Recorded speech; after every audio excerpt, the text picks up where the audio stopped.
Meaning mga provisions nga kalain-lain sa isa-isa. May mga aspeto man kita nga similar, may ginalaw man kita nga mga amendments, kag may suggestion man kita nga dugang halin sa komitiba. So basically that's what we're ready to report. And I think by next week ma-report na na. Nabatian ko nga daw request mo nga mag-comment ang duwa. Kasi madugo, we started anay para mag-an ang mga similarities. So mag-anto. So after identifying the similarities, I submitted the next hearing. Din na namin gitakol kagiltihan ang mga conflicting. So may mga conflicting kami nga na-resolve kay both parties were willing to resolve it. Kung may mga at least mga 3 or 4 issues dito nga hindi sila ka-resolve, so I told them to submit their position paper on that. Kag kung hindi nila masubmit, but sila kasalig na sila nga komitiba na madesisyon on this aspect. So for example, ang question kung ang barangay dala sa coverage siyang freedom of information naton, so hindi magka-agree ang katuway nga bayan, hindi na-submit ina sa committee. So those are few of the things na gina-decision na natin. Pati yung mga aspeto on appeal, kaya mo na mga naglain-lain ng proseso sa isa-isa. So we're ready to submit that through our committee report. Okay. So, ginpa-submit mo sila sa ilang position paper? Tatlo actually ang duwa ka proponent kag ang DASMO naton. Okay. Pero ang DASMO naka-submit. Ang duwa wala. Siguro si Councilor De Leana said do pa ina-defer ka pareho man siya opinion sa aton DASMO.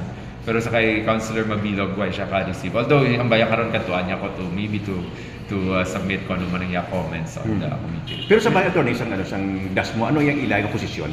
Sining nan sa sa Freedom of Information ordinance ang city government. Paborgid. Wala man kiti kung lang taon mo if there's any unique sa sitwasyon, even matyagan ta medyo base mangin problema ini nga duwas lang nag-submit. Pero ang matuod sina positive kay nga meaning both parties, both the administration and the city government is willing nga mag-ara kita freedom of information bill. Kag ang aton opposition is willing also to have a freedom of information bill.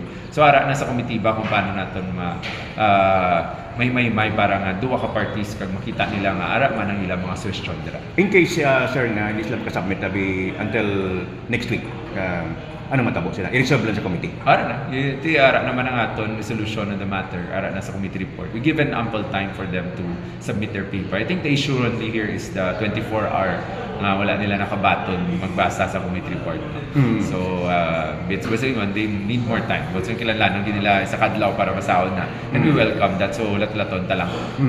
Another week will not really be a problem kay tiyang aton lang gusto din nga maayo ang aton ordinansa nga iyon. So tandaan niyo ang committee report pa lang niya, so i-refer ta pa na sa ila duwa nga author kung willing sila to accept our recommendations. Okay. So ang ila na proposed ordinance sir no attorney, ano ni siya tanan nga diri sa city, ang tanan ng mga kinahanglanon or may limit lang ang mga papilis nga parts ang ila proposal may automatic disclosure no salin sa mga tananda nga requirements. Okay.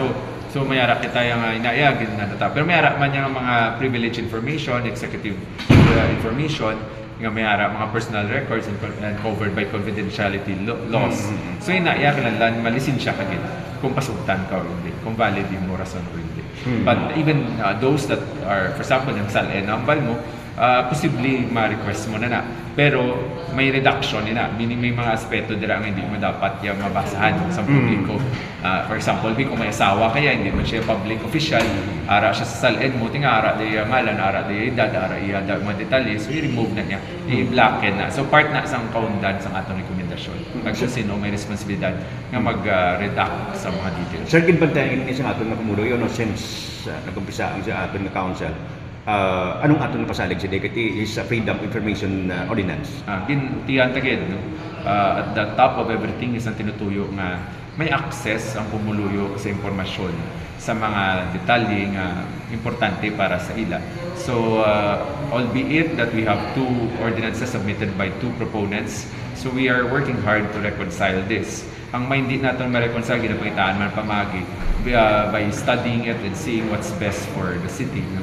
So, ang importante access, responsible access, and at the same time, regulation in terms of kung sino ang dapat may responsibilidad sa pagpagwa, sa pag-record, kag at the same time kung paano ginagamit ining mga impormasyon nga na-request sa city. So I remember this will really help our media. Kadumdum ako nga may mga complaints ang una nga gudlayan ka mo magkuha sa mga impormasyon.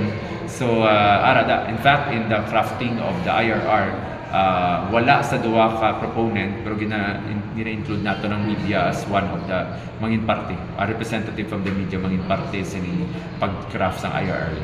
Thank you, sir.